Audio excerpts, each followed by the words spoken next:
A'udzubillahi minasyaitonirrajim. Bismillahirrahmanirrahim. Robbi a'udzubika min hamazati sayatin wa a'udzubika robbi ayahdurun. Robbi shrahli sodri wa yassirli amri wahlul 'uqdatam min lisani yafqahu qawli. Assalamualaikum warahmatullahi wabarakatuh. Salam sejahtera untuk kita semua. Rahayu. Namaste, Om Swastiastu, Namo Buddhaya, salam kebajikan dan sehat untuk kita semua.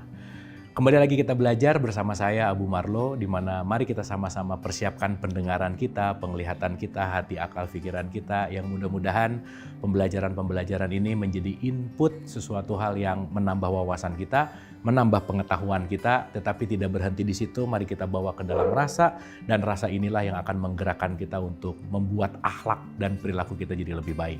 Oleh karena itu, sebelum kita mulai, ada baiknya kita menghening dulu sejenak.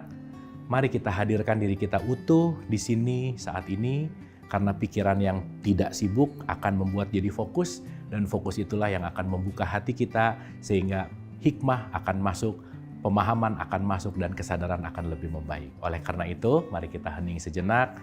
Hening dipersilahkan.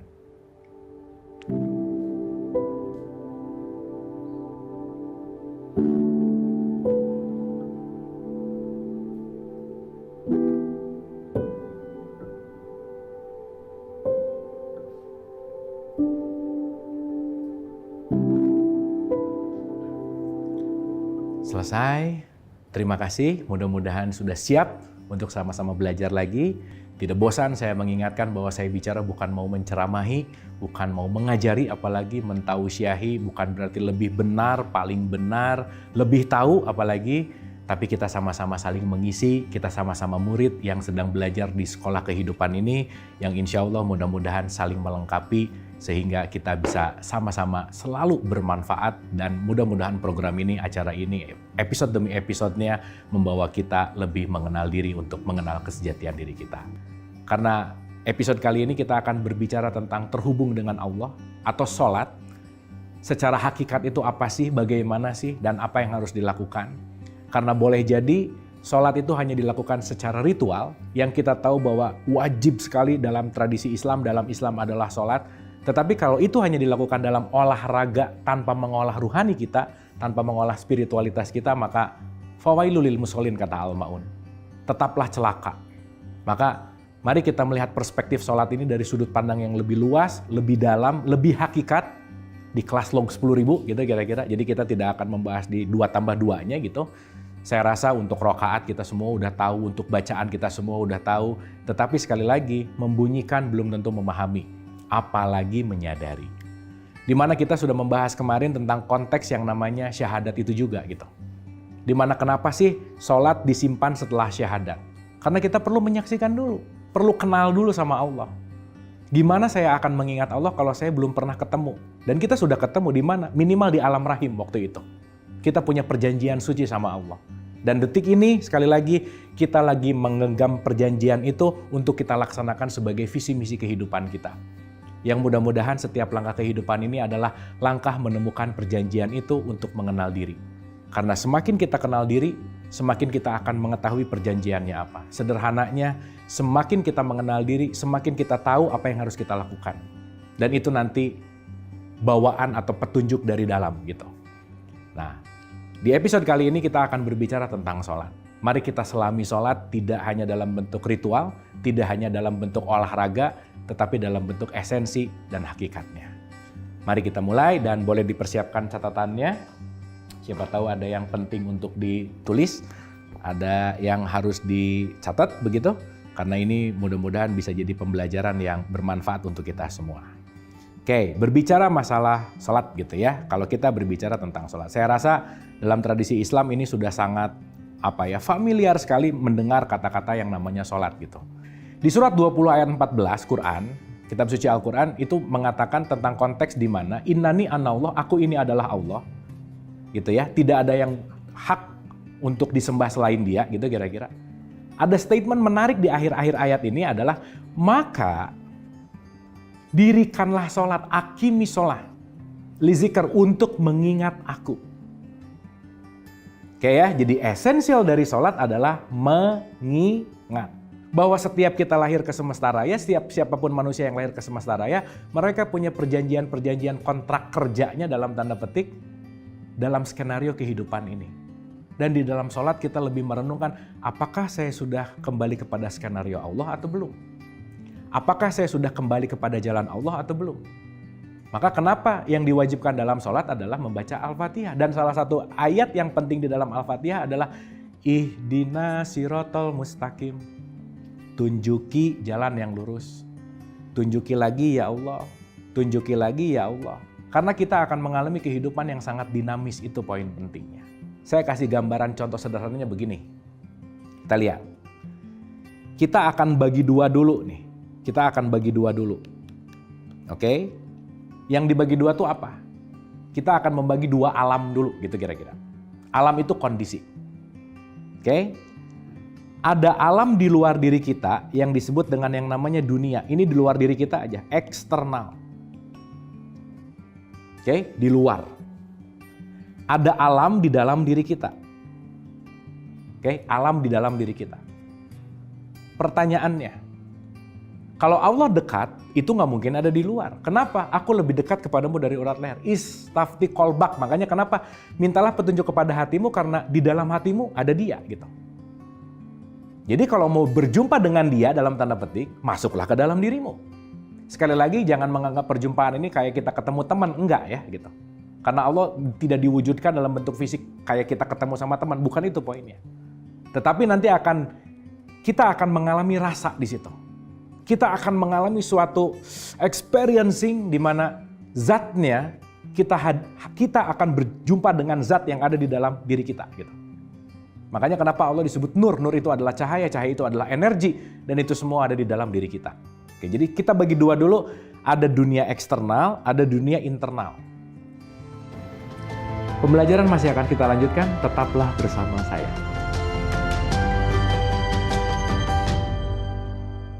Masih bersama saya Abu Marlo, mari kita lanjutkan pembelajaran. Oke? Dan ya mohon maaf sekali, kadang-kadang yang lebih banyak menarik diri kita kan adalah dunia yang di luar. Pengen jadi kayak dia, pengen itu, pengen seperti itu, dan seterusnya. Tapi kita kekurangan waktu untuk mengenal yang di dalam. Maka saya akan mudahkan dia selalu bersama kita. Ini saya pakai gambar hati gitu ya. Hati di sini bukan hati dalam konteks hati fisik gitu. Bukan hati organ, bukan, tapi kolbu. Di mana konteksnya di dalam hati yang terdalam, disitulah disebut Baitullah, yang disebut dengan yang namanya rumah Allah itu sendiri. Nah, yang menarik adalah kalau dunia eksternal lebih kita sukai, lebih kita dominasi, lebih kita pentingkan, maka kita akan lupa untuk masuk ke dalam, gitu kira-kira. Maka di dalam keseharian kita perlu sekat antara dunia luar dan dunia dalam. Jadi nanti kita akan mengartikan apa sih sholat? Sholat artinya adalah masuk ke dalam dunia di dalam diri kita.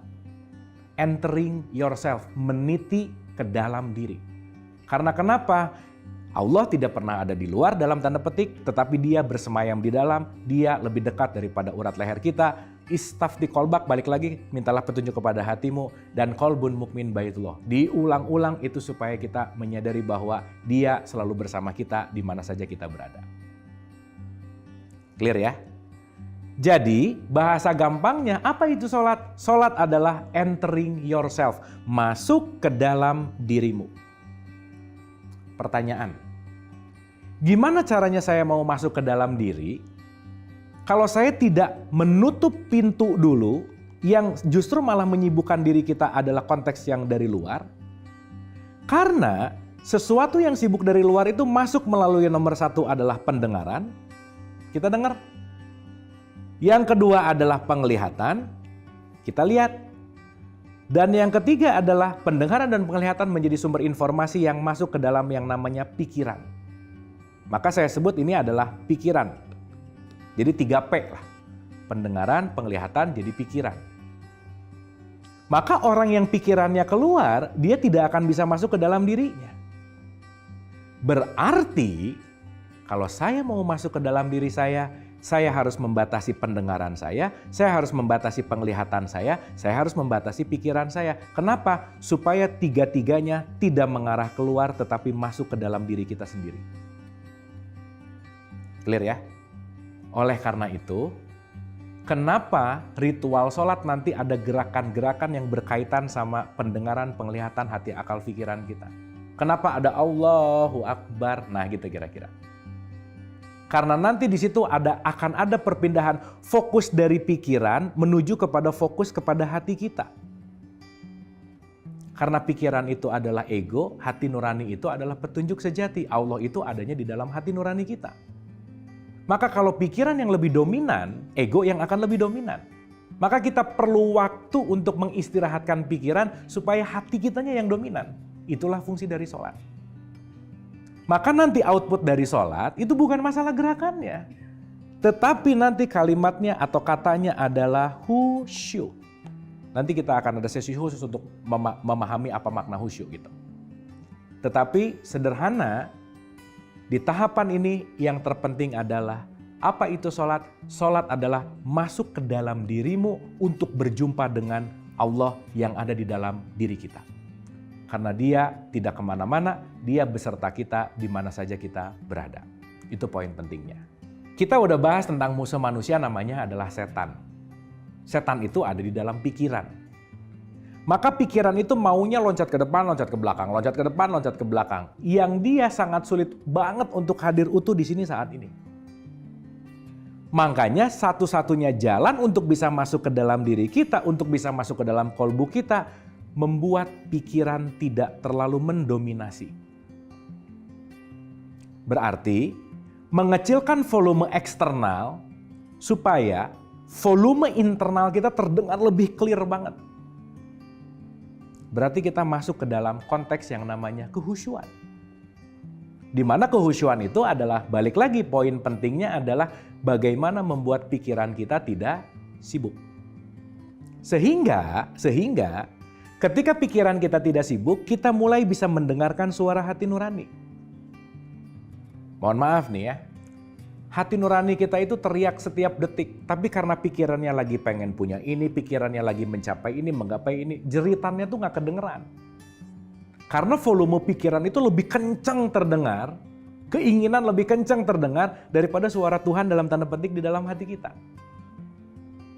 Maka nggak ada jalan lain untuk mendengarkan suara hati kecuali masuk.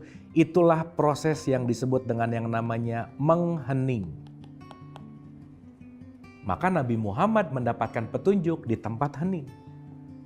Kenapa ada ke Gua Hiro? Semua para nabi dan rasul mendapatkan petunjuk di tempat-tempat yang dalam tanda petik jauh dari keramaian. Kan nggak ada cerita gitu ya Nabi Muhammad mendapatkan wahyu di pasar, nggak ada. Kenapa? Karena di pasar pikirannya pasti lagi sibuk. Maka dia perlu ke Gua Hiro. Kenapa? Di dalam keheningan bisa mengheningkan pikiran. Ketika pikiran hening, volume nurani kita, volume hati kolbu kita itu akan terasa dan dalam tanda petik terdengar. Itulah fungsi sholat. Intinya, kalau mau pakai bahasa yang lebih sederhana, sholat itu adalah menjeda diri kita dari kesibukan dunia. That's it. Saya ulang ya. Sholat adalah menjeda kita dari kesibukan-kesibukan dunia. Kenapa? Karena kita perlu jeda untuk bisa mendengarkan suara hati. Karena kita perlu istirahat sejenak dari kesibukan untuk bisa mendengarkan, konteksnya adalah kolbu kita sendiri, gitu kira-kira. Oke ya. Jadi yang terpenting dalam sholat itu adalah saya perlu jeda dulu nih dari kesibukan-kesibukan berpikir pekerjaan, mencari, menggapai, meraih. Saya perlu calm down dulu nih. Perlu relax dulu nih. Karena kenapa? Dengan relax saya akan terhubung dengan sang sejati di dalam diri kita. Itu poin pentingnya. Pembelajaran masih akan kita lanjutkan. Tetaplah bersama saya.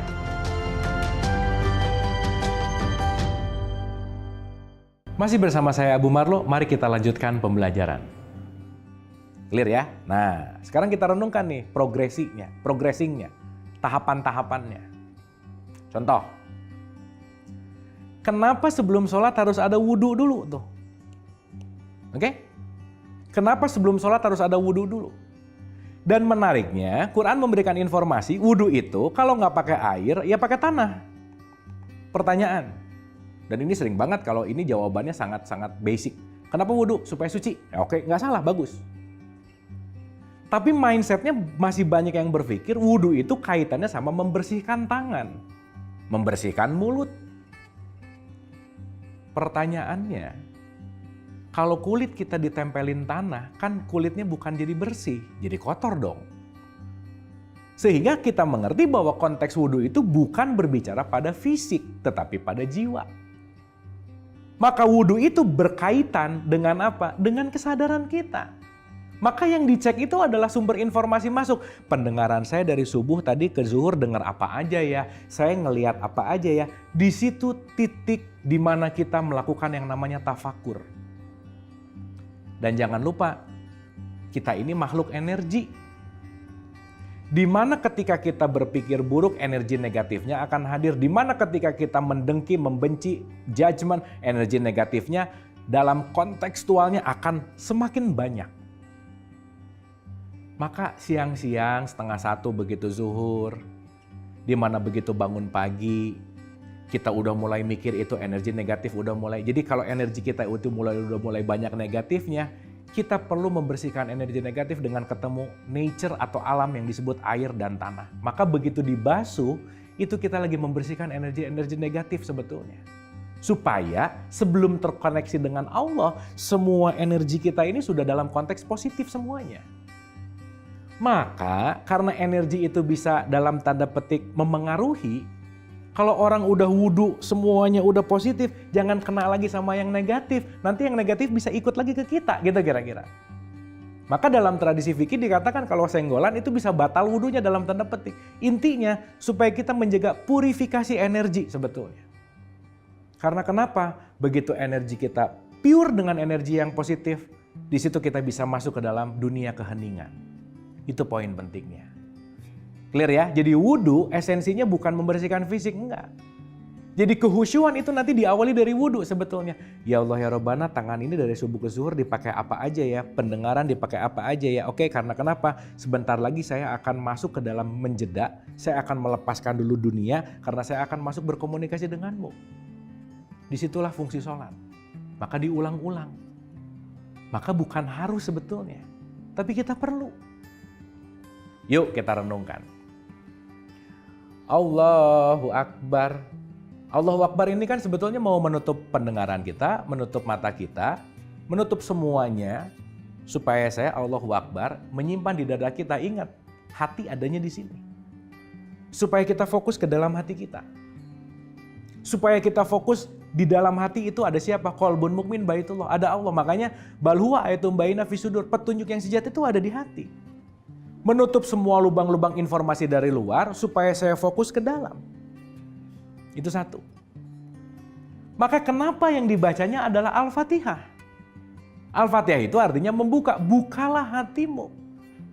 Gimana cara membuka hati? Membiarkan pikiran tidak mendominasi diri. Jadi di situ akan terjadi rileks, tenang, santai, damai, dan disitulah tempat yang dimana pasti kita kangenin gitu. Pasti kita pengen banget ke tempat itu gitu. Maka kan jangan tergesa-gesa ya sholatnya. Maka Allah nggak begitu gitu, tapi nikmati. Allahu Akbar karena saya akan masuk ke dalam puncak keheningan. Di mana nanti Bismillahirrahmanirrahim. Sadar nomor satu adalah ya Allah ya Rabbana, saya melakukan segala sesuatu atas namamu. Saya punya janji denganmu untuk menjalankan semua skenario yang sudah engkau berikan kepadaku. Dengan apa? Kasih sayang. Alhamdulillahirabbil alamin, segala puji hanya milikmu.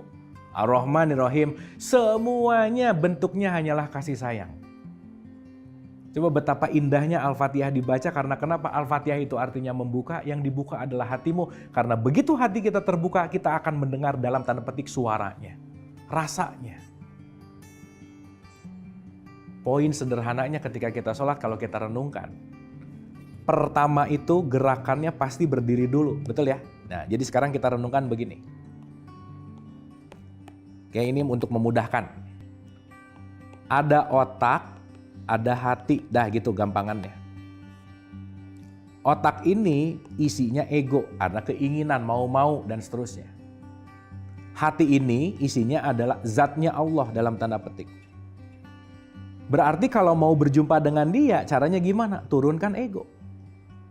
Maka begitu kita menurunkan ego, yang akan aktif adalah zat kasih sayangnya Allah. Maka ketika kita sholat, pertama berdiri dulu tuh. Otaknya di atas, hatinya di bawah.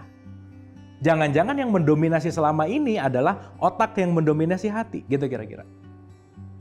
Maka kita disuruh dilatih nih. Coba ruku dulu dong. Ruku kan gerakannya begitu. Antara otak dan hati itu sejajar. Coba distabilkan tuh antara pikiran sama hati. Jangan membiarkan otakmu ini keinginan-keinginan ego yang mendominasi. Setidaknya sejajarkan dulu dengan hati nurani. Karena kenapa? Allah tuh tidak ada di otak dalam tanda petik, tetapi ada di rasa. Membiarkan Allah yang menjadi nakhoda, membiarkan kasih sayang yang menjadi nakhoda. Disejajarkan. Itu fungsi ruku. Sehingga fungsi yang tertinggi adalah ketika seseorang sujud.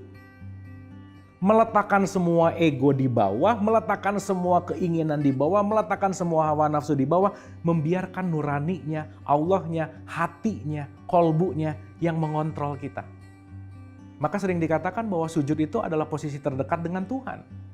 Ya, tapi bukan asal sujud, bukan, tetapi membiarkan ego yang turun dan membiarkan kasih sayangnya yang akan benar-benar menguasai diri kita. Maka pada akhirnya diakhiri dengan salam kanan dan salam kiri. Artinya, sholat itu mengaktifasi Allah yang hadir di dalam diri kita agar sifat kasih sayangnya hadir di dalam diri kita, agar poin pentingnya adalah sifat kasih sayang itu yang menjadi dasar fundamental dalam menjalani kehidupan kita. So, Utsluma uhiya ilaika minal kitab wa aqimi sholah inna sholata tanha anil fahsya'i wal munkar. Surat 29 ayat 45. Bacalah Al-Quran dan dirikanlah sholat. Output dari sholat itu apa sih? Mencegah perbuatan keji dan munkar. Maka ini hal yang paling penting mungkin yang bisa disampaikan di pertemuan ini, di episode kali ini. Kalau kita berbicara sholat itu 5 waktu, yang 5 waktu itu adalah ritual sholatnya. Dari mulai subuh, mungkin ini kalau ini jam, ini zuhur di sini, asar di sini, maghrib di sini, isya di sini. Ini adalah waktu-waktu ritual sholat. Tetapi jangan lupa, intisari sholat bukan di ritualnya, tetapi perilaku kita setelah ritual. Di antara ritual-ritual inilah bagaimana sifat anil fahsya'i wal munkar, sifat di mana mencegah perbuatan keji dan munkar itu dilakukan. Maka mudah-mudahan kita tidak ahli hanya di bidang ritualnya, tetapi bagaimana ritual membawa kita menuju kepada kedamaian, sehingga kedamaian itu yang akan kita lakukan di dalam kehidupan kita sehari-hari. Maka mohon maaf harus saya sampaikan, rajin sholat 5 waktu itu belum prestasi di hadapan Allah. Tapi prestasimu adalah ketika selesai sholat, kamu semakin dermawan, semakin memaafkan orang, semakin berbuat kebaikan, dan semakin bermanfaat. Oleh karena itu, mari kita sholat bukan hanya ritual, di mana itu sangat penting sekali ritual. Tetapi mari kita jadikan setiap saat adalah sholat, setiap saat adalah terhubung dengan Allah, setiap saat adalah menjadikan kasih sayangnya perilaku kita untuk bermanfaat dan selalu berbuat kebaikan. Selamat sholat, terima kasih, mohon maaf lahir dan batin. Wabillahi taufiq wal hidayah. Assalamualaikum warahmatullahi wabarakatuh.